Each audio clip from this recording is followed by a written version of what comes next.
Well, we know for a fact that the horn is wired properly. And that's about And that's probably about it.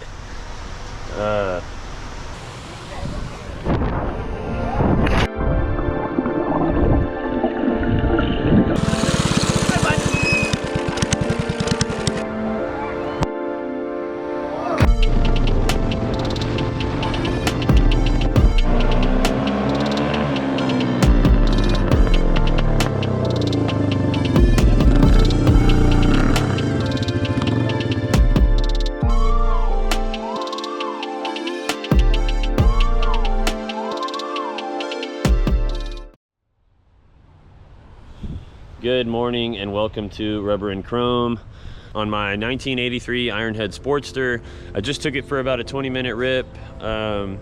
She will actually fire back up right now, so the battery's not dead. But if I ride it any more than say an hour, maybe 45 minutes, I start to tap into my power bank so bad that the sparks start to misfire. So my generator is not generating power to the battery, and by the time I've ridden that far, I'm just drawing power from my battery until there's not enough power left to throw the spark. So we're gonna dive into some of that, so stay tuned.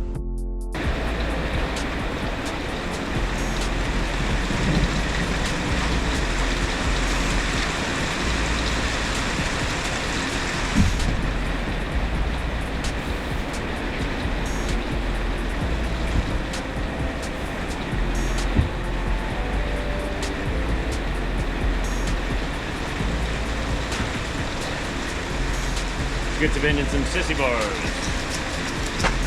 You can't tell already, it's raining.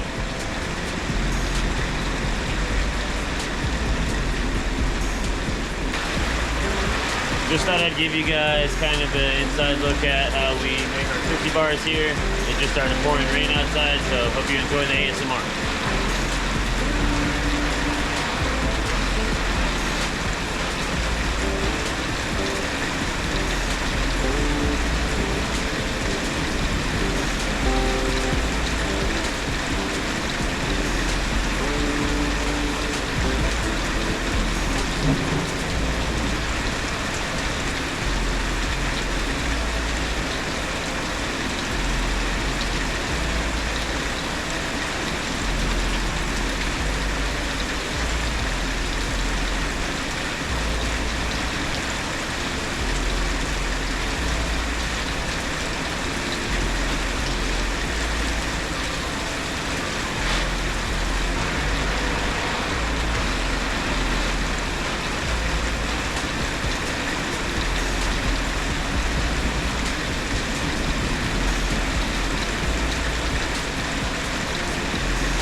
Well, we know for a fact that the horn is wired properly. and that's about And that's probably about it. The start switch, all that, kill switch works. I know that. But that's the other side, which is also just as bad. So we need to fix that. All right, I've got the Honda Shadows gas tank off and set on this workbench. I've got an electrolysis system set up. Unfortunately, my battery charger is a little too new, so it's got a safety mechanism in it that prevents it from charging out if it's not connected to a battery. So I've connected the charger to a battery, and then the battery's actually connected with separate cables into a ground on the gas tank. We ground down to the bare metal, and then a sacrificial bolt going in the top with a piece of wood as insulation. And so we're forcing current into the water to pull out some of this rust that, unfortunately, when you get a Facebook Marketplace or from a friend through a friend or a Craigslist or wherever you're finding a bike that's sat around for a few years, this is probably a process you're going to be interested in doing. It's very simple to set up. All you're going to have to do is you can either use baking soda, or what I'm using is considered washing soda. It's $5. It's an Arm & Hammer product. H-E-B, Walmart sell it. You can get it on Amazon. So basically the difference between baking soda and washing soda is that baking soda is sodium bicarbonate and washing soda is just sodium carbonate. I don't scientifically know the difference there. I know that one's a variant of the other. However, I was told washing soda works better. With baking soda, you're going to want to add at least a cup per gallon. With washing soda, you can add a teaspoon per gallon to get the same electrolytic solution. That's the goal, is to have an alkaline electrolyte solution. So you're going to mix this with distilled water. Tap water will work for this purpose. If you're mixing it, do it in a 5-gallon bucket prior and then funnel it into the gas tank. Once your solution's in, if you need to top up the gas tank, you can always do that with a water hose or a pitcher or something like that. So we're gonna let that run for 24 hours, and when we come back, that bolt that is sitting in there will be very, very corroded. Basically, it's being a sacrificial anode. It is the sacrifice. King Julian, why am I tied to a stick? To trigger any explosives Carl might have set for me. Oh, yay! I'm a sacrifice! It will no longer be able to be used because all of the rust and corrosion on the inside of this tank is being pulled and electronically magnetized to this bolt. I'll show you guys some B-roll of what it looks like already. The process has been going for about 30 minutes, and it's already got caked on corrosion to the bolt, which is a good thing. After this process is done, we're just going to give it a simple rinse out with water, and then we're going to make sure we get it completely dry and finish it off with a gas tank sealer like Cream, or we've got a AutoZone or O'Reilly's Auto Parts product that's a gas tank liner. It'll work just fine. If you don't line the tank, you will need to fill it with fuel immediately. After you do this pull process, it will be a clean surface on the inside once you rinse it with fresh water and make sure you get it all the way dry. If you don't fill it with fuel or do a liner, it will flash rust. So be aware of that. We're probably going to do the same process on the Sportster chopper gas tank. That will probably not be in this video, but will probably be in a video soon, and I'll show you guys more in depth of how we set up this battery and charger. Let me get some B-roll real quick and we'll get back into the video.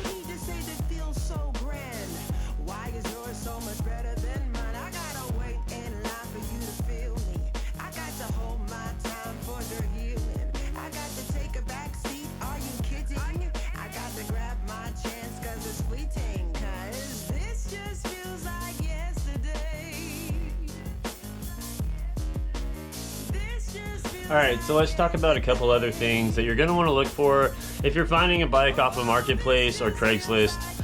This example, I'm talking about a Honda Shadow today, but this applies to an Ironhead Sportster like we've got. This applies to any kind of bike that you're looking at for being your first bike. A lot of people have the first reaction to just go out and find one on Marketplace. And if you've saved up a little bit of money and you're spending in the $2,000 to $2,500 range, odds are you're gonna get a quality machine. And if you do your research and you know what you're looking for when you go to look for these machines, a lot of them have either been well taken care of and are in mint condition and are worth that money, or somebody is just trying to get a little bit more out of it than they probably think it's worth, and it could probably be negotiated down a little bit. I'm not saying be a tire kicker, but when you have done the research and know what to look for, like on this bike for instance, they had ape hangers on it originally. And so you can tell that control wires have been redone with electrical tape. You'll see stuff like that. You're gonna have to go into the harness and actually find out why. And on this one, it was because in order to run ape hangers, they needed 8 inches of extension of wire, and they didn't do it professionally, so you don't have staged wire cuts.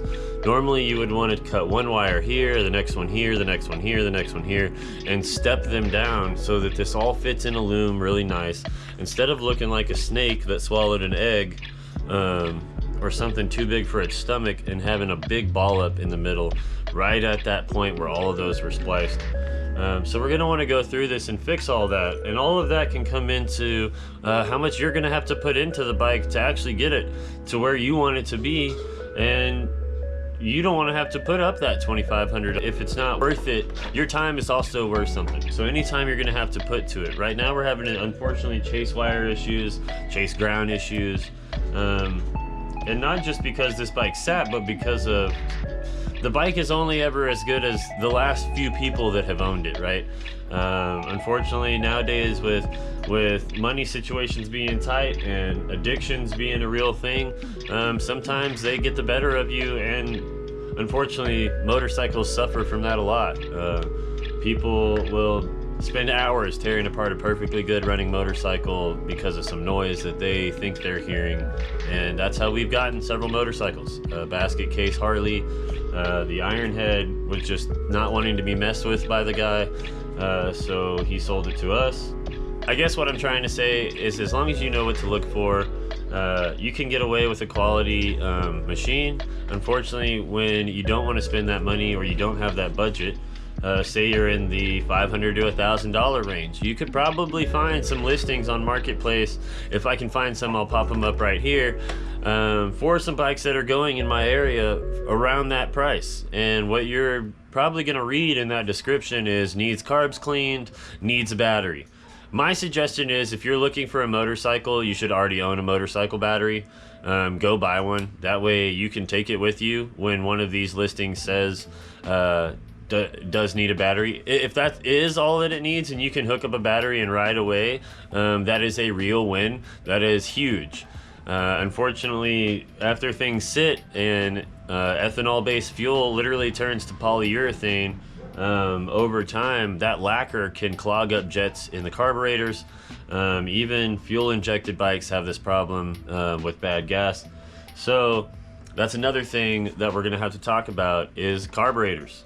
You're going to want to pull the carburetor. If they have pulled the carburetor off for any reason, that is a big red flag that they got halfway into a job and decided it wasn't worth it to them. So maybe that's some money that you can ask off of that, because now you're going to have to do that work.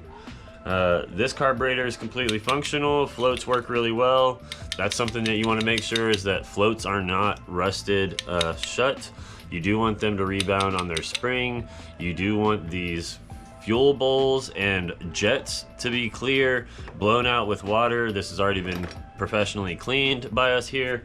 All we're waiting on is the rebuild kit, which will give us some new jets and give us some gaskets and things like that that we need to put that back on this bike. At the end of the day, it's up to you to decide whether it's worth purchasing a bike off a Marketplace. And if it's your first bike and the only way to get into them, it's how me and all of my friends have gotten into motorcycles. I grew up riding Honda Shadows. My first bike was a Marketplace bike, $1,500 on Marketplace. I think we talked the guy down to $1,250, and went and picked up a VLX 600 Honda Shadow, purple with white walls. Looked a lot like my current bike right now, just a little darker purple. And it was a great bike, even at 600 cc's, even with just a 4-speed. It was a great bike. I rode for years on that thing till I went to college. So 3 years, and then sold it, unfortunately, for a cage at that point. Got a Honda Civic. I was doing Civic boy things, bouncing off limiter with VTEC, you know what I mean? And I always wanted another motorcycle. I finally worked to the point where I saved up. I think I found a Facebook Marketplace post for a bike at $1,200. It was a really clean 1100 Shadow, just like this Spirit right here. Very clean, very mint condition. The guy had even rode it to Sturgis several times. Lots of miles on the bike, but very well taken care of. I talked him out at $20, so I ended up paying $980 for it, and that bike got me around for 5 years. I loved that thing. We finally blew the engine up and sold it off, and now we're working on another one right here for one of my buddies. Anyways, I know that's kind of a different type of video for today, but I know a lot of you may be looking for your first bike. We're going into the holidays, and to be honest, right now is probably one of the best times to buy a motorcycle. Between now and Christmas is the time of year to buy. It is not the time of year to sell, so don't go posting your motorcycle for sale expecting the amount of money that you're wanting. People are going to start lowballing you this time of year. This is the time of year to buy. People need quick cash for Christmas. People are going to want to get rid of that project that they've been postponing working on. People are going to want to get rid of something taking up space in the garage. If they're getting their kid a new bicycle, they're going to have to put it somewhere. Dad's bike's got to go. So this is the time to be jumping on Marketplace and seeing what you can grab up. For a decent Honda Shadow, I would expect to pay over $1,000 in the $1,200 to $1,800 range for a really good in-shape one that you're probably not going to have to do much to, but put gas in and ride. You're going to want to spend $2,200 and up, $2,200, $2,300. Something's posted for $28 or higher. Shoot them an offer at $25. Unfortunately, some people do some crazy things to Honda Shadows and think that the price is going to go up. It's the same with Sportsters. I've dropped $3,500 into my Ironhead Sportster at this point to make it look like a Dyna, and nobody's going to pay me $8,000 for my Sportster.